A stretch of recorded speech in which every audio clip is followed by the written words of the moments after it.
Breaking news यानंतरची आपण पाहणार आहोत। सरपंच संतोष देशमुख हत्या प्रकरणी आता सखोल चौकशी झाली पाहिजे अशी मागणी मंत्री इंद्रनील नाईकांनी केलेली आहे। पुरावा नसताना कुणावरही आरोप करणं चुकीचं असल्याचं मत धनंजय मुंडे यांना टार्गेट करण्याच्या मुद्द्यावरून इंद्रनील नाईक यांनी वर्तवलेलं आहे।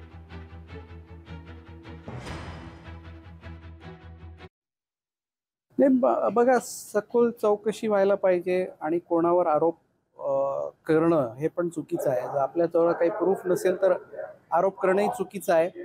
चौकशी चालू आहे, सर्व काही आहे। जे कोणी ज्यांच्यावर संशय होतं त्यांनी सरेंडर पण केलेलं आहे। म्हणून माझं मत आहे की कुठल्याही नेत्याला जोडणं हे काही योग्य नाही आहे। तर सखोल चौकशी या सगळ्या प्रकरणाची झाली पाहिजे असं मत मंत्री इंद्रनील नाईक मांडतायत आणि मंत्री धनंजय मुंडे यांना जे टार्गेट सध्या केलं जातं या अनुषंगाने सुद्धा इंद्रनील नाईकांनी वक्तव्य केलेलं आहे। पुरावा नसताना कुणावरही आरोप करणं हे चुकीचं असल्याचं मंत्री इंद्रनील नाईक म्हणतात। लोकशाही मराठी ऐका, पहा, जागरूक रहा।